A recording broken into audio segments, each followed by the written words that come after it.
నమస్తే, నేను మీ మధు. హైదరాబాద్, అమరావతి రెండు ఒకే రకంగా డెవలప్ అయ్యే అవకాశాలు ఉన్నాయా?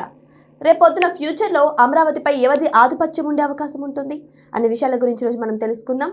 ప్రస్తుతం మనతో పాటు ఉన్నారు సీనియర్ జర్నలిస్ట్ సిఎస్ రావు గారు. వారిని అడిగి మరిన్ని విషయాలను తెలుసుకుందాం. నమస్కారం సార్. నమస్తే సార్, అమరావతి ఇప్పుడిప్పుడే స్టార్ట్ అవుతుంది. హైదరాబాద్ ఆల్రెడీ డెవలప్ చెందిన ప్రదేశం అని అందరికీ తెలిసిన విషయమే. సో ఈ విధంగా చూసుకుంటే అమరావతి, హైదరాబాద్ రెండు ఒకే రకంగా డెవలప్ అయ్యే ఛాన్సెస్ ఉన్నాయంటారా? సో ఛాన్సెస్ ఉంటాయా లేదా, ఉంటే గనక ఒకవేళ పరిస్థితులు ఎలా ఉంటాయి అనేది ఆర్కే తన వీకెండ్లో క్లియర్గా ప్రస్తావిస్తూ జగన్మోహన్ రెడ్డి గారికి ఒక సూచన సలహా ఇచ్చారు. ఎందుకు ఇచ్చారనంటే ఆయన రాసినటువంటి వీకెండ్ ప్రకారం ఒకవేళ ఇన్ కేస్ జగన్మోహన్ రెడ్డి గారు కనుక మళ్ళీ అధికారంలోకి వస్తే అమరావతి అనేది అక్కడ ఉండే అవకాశం లేదు అనేటువంటి నిర్ధారణకి ఆయన వచ్చేసి ప్రభుత్వానికి ఒక సలహా ఇచ్చారు. జగన్మోహన్ రెడ్డి గారికి ఒక సలహా, సూచన, అభిప్రాయం ఇచ్చేశారు. దాంట్లో ఏంటనంటే జగన్మోహన్ రెడ్డి గారు అధికారంలోకి వచ్చినా కానీ అమరావతిని కదిలించకుండా ఉండేలాగా మీరు చర్యలు తీసుకోవాలి అని చెప్పేసి చంద్రబాబు నాయుడు గారికి సూచనలు ఇచ్చారు. మీరు దానికి సంబంధించినటువంటి ఇది ఏం చేస్తారు అని అంటే, మీరు అమరావతిని నిర్మించేసి వదిలిపెట్టడం కాదు, సామాన్యులు అందరూ వచ్చి అక్కడ ఉండేలాగా మీరు చేయగలిగితే దాన్ని కదిలించలేడు జగన్మోహన్ రెడ్డి ఒకవేళ వచ్చినా. లేదు మేము బిల్డింగ్లు కట్టేసాము, అధికారులకు బంగ్లాలు కట్టించేసాము, లేదంటే పొలిటీషియన్స్కి బంగ్లాలు కట్టించేసాము, అసెంబ్లీ కట్టించాము, సెక్రటరియట్ కట్టించాము, హైకోర్టు కట్టించాము అని అంటే మాత్రం జగన్మోహన్ రెడ్డి వాటన్నిటిని మళ్ళీ వదిలిపెట్టేసి ఆయన అనుకున్నటువంటి వైజాగ్కి వెళ్ళిపోతారు. కాబట్టి అలా వెళ్లకుండా ఉండాలంటే మీరు సామాన్య పౌరులు ఎవరైతే ఉన్నారో జనజీవన స్రవంతికి పనికొచ్చేలాగా మీరు అమరావతిని మీరు డెవలప్ చేయండి. అంటే మిగతా వాళ్ళు కూడా వచ్చేసి ఇమీడియట్గా ఇల్లు కట్టుకునేదానికి మామూలు జనాలు వచ్చేసి అక్కడ నివసించేలాగా మీరు ఏర్పాట్లు చేయండి. మీరేమో కాన్సన్ట్రేషన్ అంతా బిల్డింగ్ల మీద పెడుతున్నారు అనేటువంటి ఒక సూచన చేశారు. అలా కాకుండా ఉంటే మాత్రం మళ్ళీ ఆయన మీరు ఎన్ని బిల్డింగ్లు కట్టినా, 1,00,000 కోట్లు పెట్టి బిల్డింగ్లు కట్టినా కానీ మీరు అవన్నీ వేస్ట్ చేసేసి అతను వైజాగ్కి వెళ్ళిపోతారు అనే యాంగిల్లో నిర్ధారించారు ఆ వీకెండ్లో. అది చదివితే నాకు అర్థమైంది.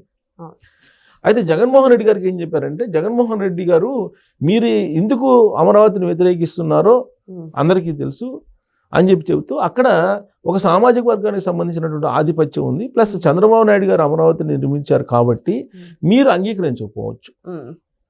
మీరు అంగీకరించినటువంటి స్థితిలో మీరు ఉన్నారు. మీకు దుర్యోధనుడితో పోల్చాడు అతన్ని, జగన్ని దుర్యోధనుడితో పోల్చి మీకు అలాంటి భావన ఉంది లోపల. సో దాన్ని మీరు అదిమి పట్టుకొని అప్పుడప్పుడు మీరు బయటపడుతున్నారు, అదిమి పట్టుకొని ఉండలేక బయటపడుతున్నారు అమరావతి మీద. సో దాంట్లో భాగంగానే అమరావతి గురించి తాజాగా మీరు ఏం చేశారంటే, నది పక్కన అమరావతి ఉండకూడదు ఇలాంటివన్నీ మాట్లాడారు. కానీ మీరు ఏదైతే అనుకుంటున్నారో ఒక సామాజిక వర్గం ఆధిపత్యం అని చెప్పి అది ఉండదు. రాబోయే రోజుల్లో డెవలప్ అయితే the best cosmopolitan city Hyderabad. ఇప్పుడు ఈ హైదరాబాద్లో ఒకప్పుడు ఎవరు ఉండేవాళ్ళు? హైదరాబాద్ భూములన్నీ ఎవరు? ముస్లిమ్స్ ఉండేవాళ్ళు. ఇవాళ ముస్లిమ్స్ ఆధిపత్యం ఎక్కడ ఉంది? హైదరాబాద్లో లేదు కదా. వలస వచ్చినటువంటి వాళ్ళ ఆధిపత్యం అక్కడ కొనసాగుతుంది. రకరకాల పీపుల్ అక్కడ ఉన్నారు. కాబట్టి అసలు వాళ్ళు ఎవరైతే ఉన్నారో వాళ్ళ ఆధిపత్యం లేదు. సో కాబట్టి ఇన్ కేస్ మీరు ఒక సామాజిక వర్గం ఆధిపత్యం అమరావతిలో ఉంది కాబట్టి అక్కడ అమరావతి రాజధాని వద్దు అని చెప్పేసి మీరు నిగూఢంగా అనుకుంటే అది భవిష్యత్తులో ఎలా అవుతుంది అనేది హైదరాబాద్ను చూసి మీరు అర్థం చేసుకోండి అని చెప్పి ఆయనకు ఒక హితబోధ చేశారు. చంద్రబాబు నాయుడు గారికి ఒక సలహా ఇచ్చారు, ఈయనకు ఒక హితబోధ చేశారు. ఇప్పుడు మీరు అనుకున్నట్టు ఒక సామాజిక వర్గానికి సంబంధించినటువంటి భూస్వాములు ఉన్నారు అనుకుందాము, వాళ్ళు శాశ్వతంగా అక్కడ ఉండరు. అనేక మంది అక్కడికి వచ్చేస్తారు. వచ్చినప్పుడు ఆటోమేటిక్గా హైదరాబాద్ లాగా అది కూడా ట్రాన్స్ఫార్మ్ అయిపోతుంది. ఆ భూస్వాములు అనేవాళ్ళు మైనారిటీలు అయిపోతారు.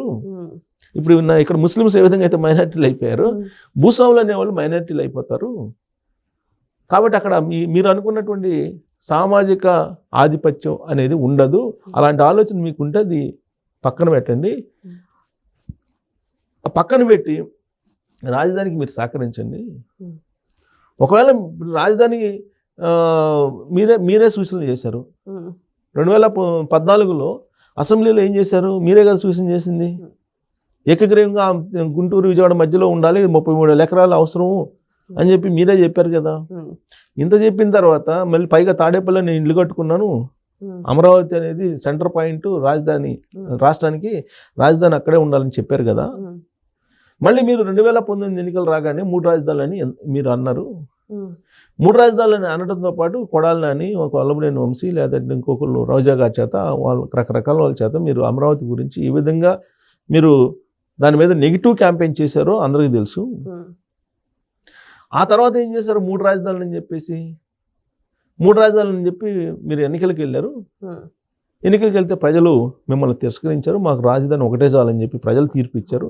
అయినప్పటికీ మీరు మారలేదు అని అంటే బలంగా మీకు ఇదే ఒపీనియన్ ఉండి ఉంటుంది. ఉమ్, ఒక సామాజిక వర్గానికి సంబంధించినటువంటి రాజధాని అది అనేటువంటి యాంగిల్లో మీరు వెళ్ళిపోతున్నారు. అట్లా కాదు, అమరావతి అనేది రాబోయేటువంటి రోజుల్లో ఒక పెద్ద కాస్మోపాలిటన్ సిటీ అవుతుంది. చంద్రబాబు నాయుడు గారు అక్కడ అట్లాంటి ప్లాన్ చేశారు. దీన్ని మీరు అర్థం చేసుకోండి అని చెప్పి ఒక హితబోధ చేశారు. కానీ నిజానికి ఇక్కడ ప్రజలు కూడా అదే భయపడుతున్నారు సార్. ఏంటి అంటే ఇప్పుడు ఎన్ని ఇయర్స్ ఉంది సార్? ఇంకా 3 years ఉంది మళ్ళీ అవును. ఎలక్షన్స్ రావడానికి. అవును. సో ఈ 3 years లో బై మిస్టేక్ మళ్ళీ వైసీపీ వచ్చింది అనుకోండి, ఈ 3 years లో అమరావతిని డెవలప్ చేయడం కుదురుతుందా సార్? ఇప్పుడు రాధాకృష్ణ గారు అదే చెప్పారు. ఉమ్, రాధాకృష్ణ గారు రాబోయేటువంటి నష్టాన్ని చెప్పారు, రాబోయేటువంటి ఫ్యూచర్ ఎలా ఉంటుంది అక్కడ చెప్పారు, జగన్మోహన్ రెడ్డి గారి యాటిట్యూడ్ ఏంటి రాజధాని మీద అనేది కూడా చెప్పారు. ఉమ్, ఇది ఆర్కే తన వీకెండ్లో. ఇన్ కేసు మారిందనుకో అని అన్నారు. ఎందుకు మారిందని అన్నారంటే 2019 ఎన్నికల్లో అమరావతి రాజధాని అని అనౌన్స్ చేసిన తర్వాత బాగా లాభపడింది ఎవరంటే ఆంధ్రప్రదేశ్ ప్రజలు, మిగతా ప్రాంతాల ప్రజలు కాదు. అందరికంటే లాభపడింది ఎవరంటే గుంటూరు కృష్ణా జిల్లా ప్రజలు. అవును. మిగతా వాళ్ళు ఓకే మన రాజధాని అనుకున్నారు, ప్రత్యక్షంగా వాళ్ళకేమీ లాభం జరగల. ప్రత్యక్షంగా లాభం జరిగింది అప్పటి వరకు 15-20 లక్షలు ఉన్నటువంటి భూమి 6 కోట్లకు 5 కోట్లకు అమ్ముకుంది ఎవరు? కృష్ణా జిల్లా గుంటూరులో ఉండేటువంటి భూములు ఉన్నటువంటి వాళ్ళు. మరి అక్కడ ఎందుకు 2019 ఎన్నికల్లో తెలుగుదేశం పార్టీని ఓడించారు? 2019 ఎన్నికల్లో చంద్రబాబు నాయుడు గారు వంగి వంగి దండం పెట్టారు. ఈ ఒక్కసారికి సహకరించండి, ఈ ఒక్కసారికి మీరు కనుక ఓటు వేయకపోతే రాష్ట్రం నష్టపోతుంది, రాజధాని కూడా ఉండదు, మీరు అర్థం చేసుకోండి అని చెప్పి వంగి వంగి దండం పెట్టారు. ఆయనకి ఎందుకు వంగి వంగి దండం పెట్టాల్సిన అవసరం ఆయనకేంటి? ఆయనకేం లేదు కదా. కానీ కృష్ణా గుంటూరు జిల్లా వాళ్ళు మరి ఎన్ని ఇచ్చారు సీట్లు? మొత్తం వైఎస్ఆర్ కాంగ్రెస్ పార్టీకి ఇచ్చారు. 1-2 తప్ప, 2 అనుకో 1 ఇచ్చారు, 2 జిల్లాలు కలిపి. మిగతా అంతా వైఎస్ఆర్ కాంగ్రెస్ పార్టీ గెలిచింది. అది దృష్టిలో పెట్టుకొని ఇన్ కేసు మారితే అని చెప్పేసి అన్నారు రాధాకృష్ణ గారు. అనుకుంటున్నాను నేను ఆ ఆర్టికల్లో. ఇన్ కేసు మారితే మాత్రం మీరు 1,00,000 కోట్లు పెట్టి అక్కడ కట్టినటువంటి భవనాలైనా సరే అక్కడ పడేసేసి జగన్మోహన్ రెడ్డి గారు వెళ్ళిపోతారు, మిగతా వాళ్ళలాగా కాదు జగన్మోహన్ రెడ్డి గారు అని చెప్పి చెప్పారు. చెప్పి ఒక మాట కూడా ఏదో చెప్పారు, మారీచుడు సుబాహువులు అనేటువంటి వాళ్ళు ఉండేవాళ్ళు పురాణాల్లో.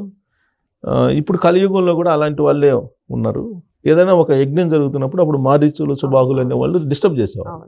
సో ఇప్పుడు కూడా అక్కడ రాజధాని నిర్మాణం ఎన్ని జరుగుతున్నాయి, ఇలా జరుగుతాయి ఇలాన్నీ కూడా. కాకపోతే మళ్ళా కనుక ప్రజలు తప్పు చేస్తే మాత్రం ఖచ్చితంగా రాజధాని అనేది మీరు ఎన్ని పెట్టినా కానీ ఉండదు. సో 2029 లోపల ఎన్ని కడతారు? ఓన్లీ భవనాలు కట్టుకోగలరు, ఇప్పుడు అసెంబ్లీ కట్టగలరు. అంటే ఫస్ట్ ఫేజ్ అయిపోతుందని చెప్పారు. అంతే తప్ప ఫుల్ ఫ్లెడ్జ్డ్గా రాజధాని అయిపోతుందని చెప్పలే చంద్రబాబు గారు. ఫస్ట్ ఫేజ్ అవుతుంది. ఫస్ట్ ఫేజ్ అంటే మినిమం ఇన్ఫ్రాస్ట్రక్చర్ సిఆర్డీఏ భవనం అయిపోయింది, అసెంబ్లీ అయిపోద్ది, లేదా సెక్రటరియట్ అయిపోతుంది, ఐఏఎస్ ఐపీఎస్ క్వార్టర్స్ అయిపోతున్నాయి, జడ్జెస్కి సంబంధించిన క్వార్టర్స్ అయిపోతున్నాయి, తర్వాత హైకోర్టుకి సంబంధించింది అయిపోతుంది. మిగతా మాస్టర్ ప్లాన్ అనేది మిగిలిపోతుంది. మిగతా మాస్టర్ ప్లాన్ అంతా సెకండ్ ఫేజ్లో ఉంటుంది. సెకండ్ ఫేజ్, థర్డ్ ఫేజ్, 3 ఫేజ్లు ఉన్నాయి. ఇప్పుడు సెకండ్ ఫేజ్కి మళ్ళీ ల్యాండ్ అక్విజిషన్ చేస్తున్నారు. ఇవన్నీ కంప్లీట్ కావాలంటే టైం పడుతుంది. 2029లో కనుక ఇన్ కేస్ ప్రభుత్వం మారితే మాత్రం ఇంకా ఆంధ్రప్రదేశ్ని మర్చిపోవడం అనే యాంగిల్లో రాధాకృష్ణ గారు రాశారు. అవును, మొత్తం కొలాప్స్ అయిపోతుంది సార్.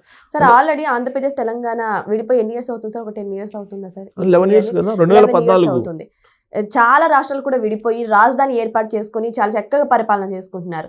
కానీ ఇంకా ఆంధ్రప్రదేశ్కి మాత్రం ఇప్పటికి కూడా రాజధాని లేదు సార్. రాజధాని లేని రాష్ట్రం అంటే ఏదైనా ఉందంటే ఆంధ్రప్రదేశే కదా సార్. మళ్ళీ ఇప్పుడు ప్రజలు ఒకవేళ పార్టీ మారుస్తే మాత్రం పరిస్థితి చాలా ఘోరంగా ఉంటుంది సార్. అదే చెప్పారు, చాలా ఘోరంగా ఉంటుందని చెప్పారు రాధాకృష్ణ గారు తన వీకెండ్లో కూడా అదే రాశారు. సరే అది ప్రజల ఇష్టం, అది ప్రజల ఇష్టం, ప్రజల యొక్క ఒపీనియన్. మనం ఏం చేయగలిగేది ఏం లేదు. మనం చెప్పేది ఏదో చెప్తుంటాము, ఆయన రాసేది ఆయన రాస్తుంటారు, దాని మీద మనకు తెలిసిందేదో మనం విశ్లేషణ చేస్తుంటాం.